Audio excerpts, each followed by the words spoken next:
svo við svo skemmtilega til að við sjáum hérna heilmikið af hernámssvæðunum. Kópavogur gegndi dálítið merkilegu hlutverki í styrjöldinni. Hér voru ekki átakasvæði, heldur vorum við fyrst og fremst þjónustusvæði í vor á Kópavogstöðunum. Þá gengum við Víghólinn. Þar var stærsta ratsjárstöð og fjarskiptamiðstöð setuliðsins. Hér var loftvarnarbissa sem hafði það hlutverk að verja náttúrulega flugvöllinn. Og hérna liggur, rétt fyrir utan slippinn, liggur flugbátur og reyndar önnur vél ekki síður merkileg en heillegasta Northrop-vélin í heimi liggur hérna út af Kársnesi og sérstakt félag hefur bara áhuga á því að ná þeirri vél upp og gera hana því að hún einna heillegasta vélana hér. Hérna beint á móti okkur og við Tóti voru hérna strákar svo við þekkjum þessa vél hérna. Var kanadískur kampur sem hét Maple Camp. Það var vélakampur sem var fyrst og fremst stór tæki og fleira. Því að Kanadamenn voru þetta hérna líka bæði í Nauthólsvík og á þessum kampi. Í suðurhlíðunum hét kamp sem hét líklega, Gulli þú þekkir þetta? Kamp Fossvogur, já. Það var reyndar Kamp Fossvogur, hérna það sem hann er. En hérna ekki Kamp Cook. Jú, sem var og síðan breyttist nafnið á Fossvogskampinum og hét Camp Cook South. Og á milli þessara tveggja kampa bjuggu Bretarnir út lítinn fótboltavöll og þar held ég að fyrstu íþróttaæfingarnar í Kópavogi hafi farið fram og svo var vellur hérna upp á Hábraut, rétt hjá bókasafninu og það sem leikskólinn er. Þannig að hérna kom með hernáminu dálítið af fótboltaáhuga og þessi vellir voru notaðir hérna áfram. Hérna er Bournemouth kampur, það er Kársnesbrautin. Þar var merkilegu kampur sem að reyndar hússtendur þar ennþá, það ekki Kársnesbraut 4? Huldubraut. Helgubraut 8, já. Því að var annarkvort bakari eða baðhús.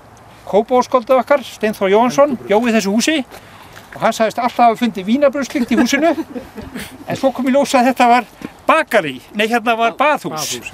Þannig að það ekki passar ekki alveg við vínarbrauðslyktina. Það var önnur lykt. Það var önnur lykt sem hann fann. Vínlykt. En hann uppástendur enn að þetta hafi verið bakari. En hérna sem sagt var þessi mikla. Hérna örlítið fyrir ofan var náttúrulega tekið mikið efni í flugvöllinn. Stóri urðarhóllinn var eiginlega, urðarbrautin hérna, fyrirgeðið hérna, ég rámeltur hérna á Askuslóðunum. Hann var tekinn og fluttur í Fossvoginn, hérna yfir í flugvöllinn. Og ef hann hefði verið örlítið stærri, þá hefði hann bjargað rauðhólunum. En hann var ekki nógu stór, svo að þeir voru búnir með hann, þá var ráðist á rauðhólana og þeir stórskemmdir. Það var ekki allt gott sem kom með setiliðin, sko. En við stöndum hérna eiginlega bara á nokkuð merkilegum stað. Og ef við förum við ætlum reyndar að gangi þess átt. En þeir sem hafa áhuga geta síðar gengið í þess átt og þá sjáum við náttúrulega þessa einkennilegu skábraut sem minnir svolítið á brautina, þetta sambærilegt við það sem þarna hjá Nauthólsvíkinni. Því þetta voru brautir sem þið drógu bátan upp og flugbátana, Katalínur og hvað voru ekki fleiri? Já, fleiri nöfn í þessu. En þetta sem sagt mjög heppilegu staður til að hafa þetta skilti, svona miðsvæðis hér. Við langar aðeins að ég má tala skiltið og það sem á því. Textin í kjarnanum frá Guðlaugi Guðmundssyni, svo fekk ég nú aðeins á fylgtjórn, en þetta svona. Kjarninn frá honum, afskaplega ánægjulegur texti. Hérna mynd af kampi sem var nú ekki nálægt hér, heldur eiginlega við Dalveginn, Hilton Camp, svo kallaður. Það sem gróðrarstöðin Storð er þessi kampur.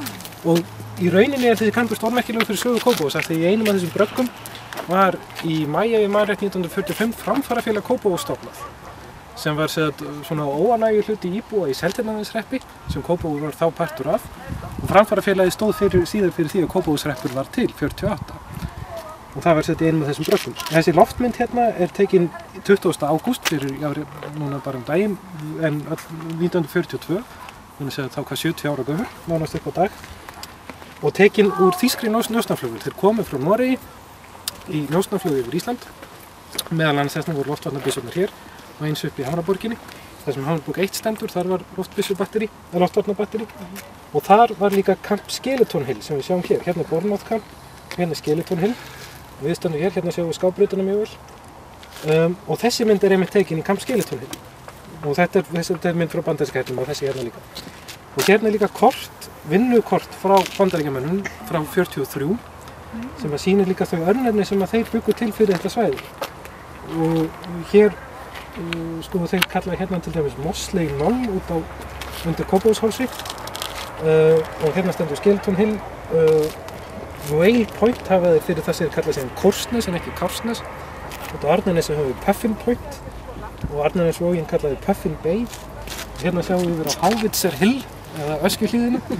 Þannig að þeir komið með sín eigin örnefni inn á þetta. En þetta kort náttúrulega merkilegt við það því að þetta svona frekar á lágri klírens.